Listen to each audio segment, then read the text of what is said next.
Good morning, my Real News Midday TV family. Thank you so much for tuning in this morning, and I'm wishing for everyone a wonderful and a productive day. And in the news this morning for February 19, 2024, 4 teens among 5 arrested after gadgets stolen from Mile Gully Primary. 4 teenagers and an adult were taken into custody after stolen laptops, tablets, and snacks were found in their possession in 4 Manchester communities on Sunday. Police said that the items recovered were believed to be stolen from the Mile Gully Primary School between February 9 and 12 when the school was closed. 3 of the suspects are ages 15, 16, and 32, while 2 others are both ages 17. A police source said that between 11:30 a.m. and 1 p.m., targeted operations were conducted in Grove Place, Crawl, Litchfield, and Gulf communities near Mile Gully. We recovered 6 of the laptops, 7 tablets, 5 cell phones, 3 laptop chargers, 14 Samsung chargers, a kitchen scale, and a box of snacks which were stolen from the school, the source said. Police are searching for a 6th suspect who they believe is the mastermind of the robbery. 15-year-old dies after falling from PNP motorcade bus in Portmore.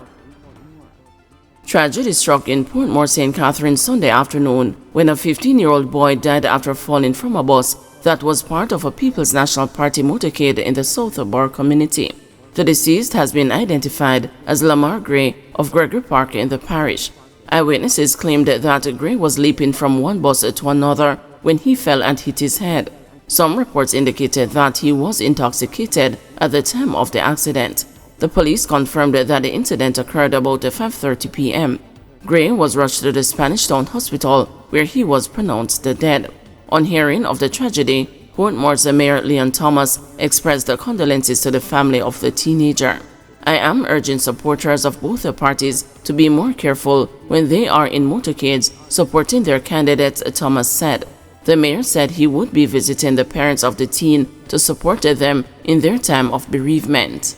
At the same time, the PNP is expressing regret over the incident. In a statement, the party's General Secretary, Dr. Dayton Campbell, extended heartfelt condolences to the bereaved family during this unimaginably difficult time.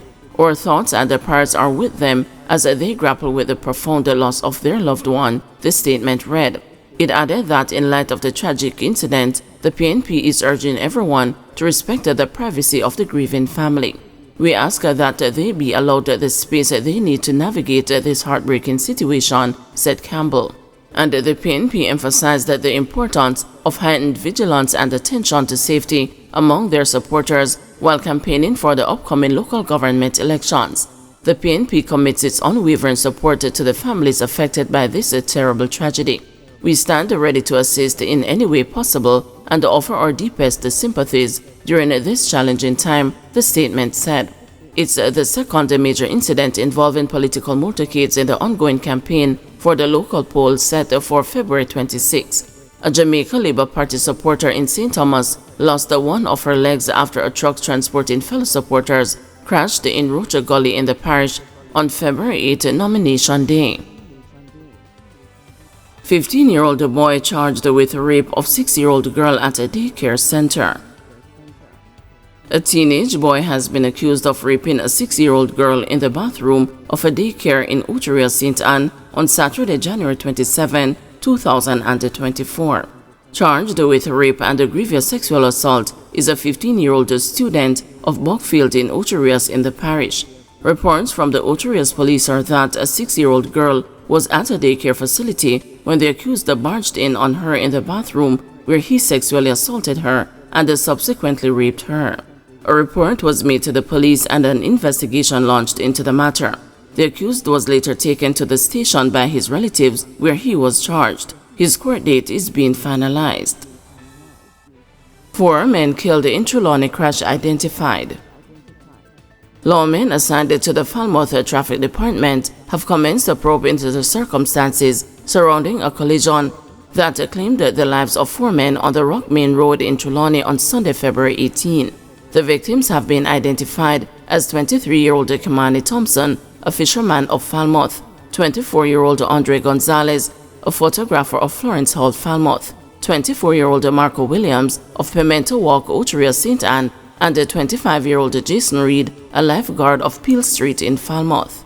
Reports are that about 2:32 a.m., Thompson was driving a Toyota Mark X motor car towards Falmouth with Gonzalez, Williams, and Reed aboard when, upon reaching an intersection, he collided with an Audi Q3 motor car that was attempting to make a right turn. The police were alerted, and all 4 passengers in the Mark X motor car were transported to hospital, where they succumbed to their injuries while undergoing treatment. The passengers of the Audi Q3, a man and a woman, were admitted in stable condition. Investigations are ongoing. Man killed in confrontation at Hunts Bay Police Station identified. The police have identified the man who was shot and killed in an alleged confrontation on the compound of the Hunts Bay Police Station in St. Andrew on Saturday. He is Malachi Dawes, 19-year-old of Olympic Way, Kingston 11. It is reported that Dawes was observed in the vicinity of the lockup pushing what appeared to be contraband inside. When confronted by the police, he allegedly opened fire at them. The police responded and he was fatally wounded. A Glock 17 pistol was recovered.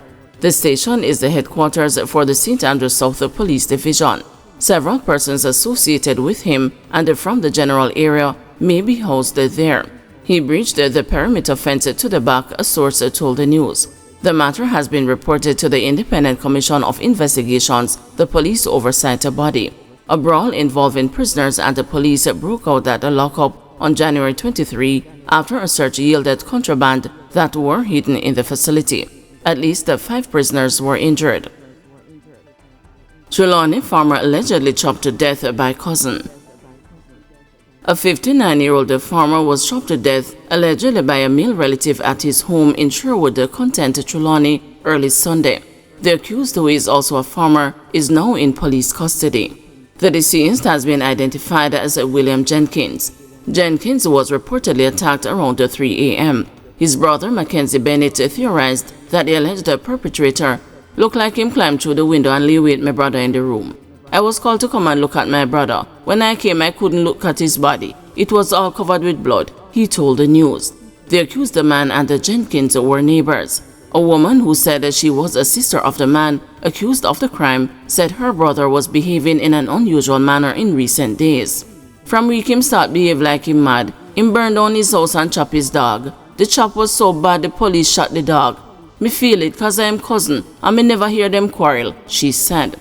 The Clarkson police are investigating.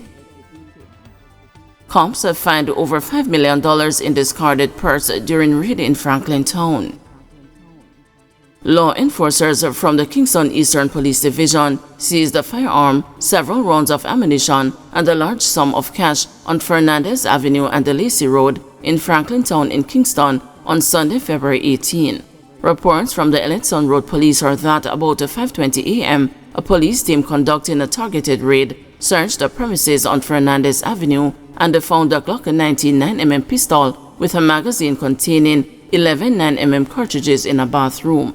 Another premises on Lacey Road in the community was searched, and a total of US $33,400, over 5 million Jamaican dollars, was found in a purse outside the house on the premises. 6 persons were arrested and taken into custody in relation to the seizures. Their identities are being withheld pending further investigation by the police. Dim view of municipal corporations ahead of local government election. As the nation prepares to vote in the local government election on February 26, 40% of persons polled have ranked the country's municipal corporations as a poor or very poor managers of the nation's business at the local level, with another 40% saying their performance was just average. This is according to the latest RJR Gleaner Communications Group commissioned Don Anderson polls. Only 7% of those polled gave the parish councils a very good rating, while 13% said they were good. The polls were conducted during the period February 2 to 7. Using a sample size of 1,010 registered voters across the 14 parishes, respondents were asked a number of questions relating to their local representatives over the last 7 years. Given the top 5 reasons for assigning a failing grade to the municipal corporations, 60% of responders said their elected councillors were missing in action, 57% cited poor road construction, 26% highlighted lack of access to water, while 23% complained about lack of jobs, and 10% said there is a lack of green spaces.